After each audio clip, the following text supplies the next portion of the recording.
Naitwa Hadija Mwenda, ni mtendaji mkuu wa Mamlaka ya Usalama na Afya Mahala pa Kazi, na tuko hapa Njombe kwa kusudi la kuadhimisha siku ya usalama na afya mahala pa kazi duniani.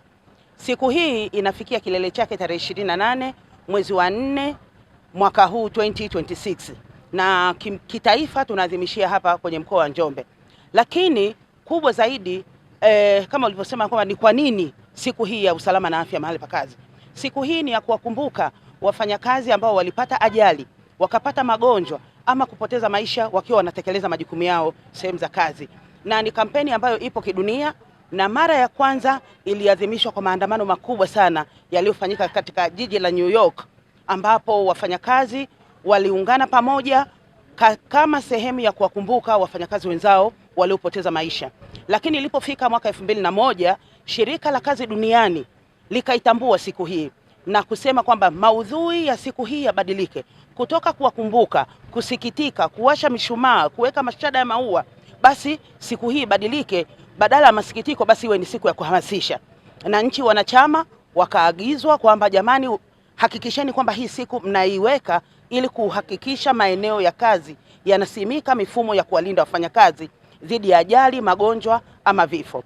Na Tanzania imekuwa ikisherekea, ikiadhimisha maadhimisho haya, huu ni mwaka wa 23 tangu kuanzishwa kwake, kwa sababu Tanzania ina mfumo mzuri sana wa kulinda usalama na afya za wafanyakazi. Sasa unaweza kuona tangu miaka 23 yote tumekuwa tukitengeneza hamasa kwa waajiri na wafanyakazi waweze kujilinda, kwa sababu afya yako ndio mtaji wako. Na kila mwaka tunavyoadhimisha kunakuwa na ujumbe maalum. Mwaka huu ujumbe unasema mazingira bora ya kazi kisaikolojia ni njia ya kuimarisha ustawi wa wafanyakazi na kujenga taasisi imara. Wote tunajua kabisa kwamba sasa hivi matatizo haya ya kisaikolojia yamekuwa ni makubwa sana, na sisi tunavyofanya ajali zikitokea, tukifanya investigation, tunakuja kuona kwamba kisaikolojia mtu aliathirika kwa namna fulani na ndipo ajali ikatokea. Na tafiti zimefanywa na shirika la kazi duniani na imeonekana kwamba kuna haja ya kuweka msisitizo wa kuwajenga wafanyakazi katika mfumo imara wa kisaikolojia ili kuweza kuwa na taasisi imara.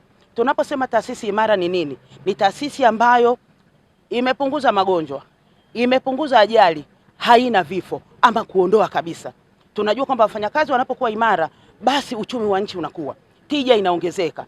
Kwa hiyo ili kuweza kujenga uchumi wa dunia, wenzetu wamekuja na hiyo. Japo tulikuwa tunaiwekea, tunaiangalia, lakini sasa imekuwa ni sehemu ambayo nchi zinatakiwa kuweka mifumo ya kuwalinda wafanyakazi kisaikolojia ili kujenga taasisi imara, nchi imara, taifa imara, lakini kuwa na dunia ambayo ina uchumi unayokuwa. Kama nilivyosema kwamba maudhui yalibadilika, ikawa kwamba tufanye uhamasishaji. Kwa hiyo uhamasishaji ambao sisi tumepanga pamoja na wadau wetu, shirikisho la vyama vya wafanyakazi, chama cha waajiri, shirika la kazi duniani, kwanza ni kufanya maonyesho kama jinsi ambavyo mnaona hapa.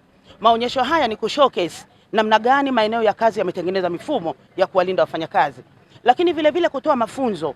Tumetoa mafunzo kwa wajasiriamali wa mikoa mbalimbali katika sekta mbalimbali, ambao tunajua wajasiriamali wanafanya kazi katika mazingira ambayo hayana mifumo. Kwa hiyo nao tumewapa mafunzo ili waweze kujilinda na kujenga taasisi zao binafsi ambazo ni imara. Lakini lingine, tumefanya ukaguzi katika mkoa wa Njombe, ofisi ya mkuu wa mkoa, tumepima afya, tumetoa mafunzo.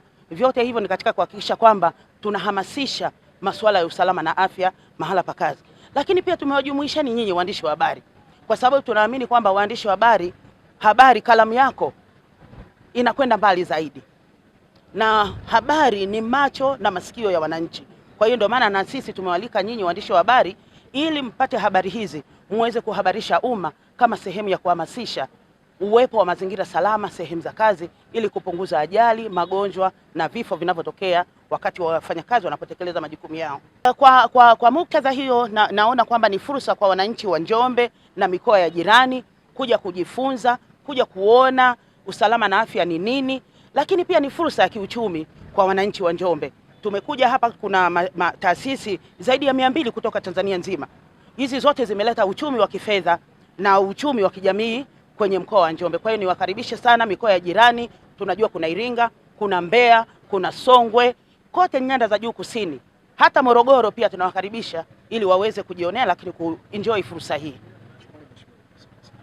Uliza swali lako. Njombe inajengwa na kilimo. Kuna kilimo cha maparachichi, kuna kilimo cha miti, mazao ya kilimo. Kama umetembelea kwenye banda letu pale, utaona tumedemonstrate namna gani ya kumprotect mfanyakazi ambaye anafanya kazi kwenye kilimo. Kuna kuspray madawa, anajikinga namna gani asiathirike na kemikali, tumeweka pale. Kuna masuala ya ergonomia, namna gani ambavyo atabeba zile mashine nne za kilo ngapi ili asiweze kuumia mgongo, zote tumeziweka pale. Kwa hiyo niwakaribishe wakazi wa Njombe watembelee banda letu ili waweze kuona namna gani ambavyo wanaweza kuwa salama wakitekeleza majukumu yao ya kilimo.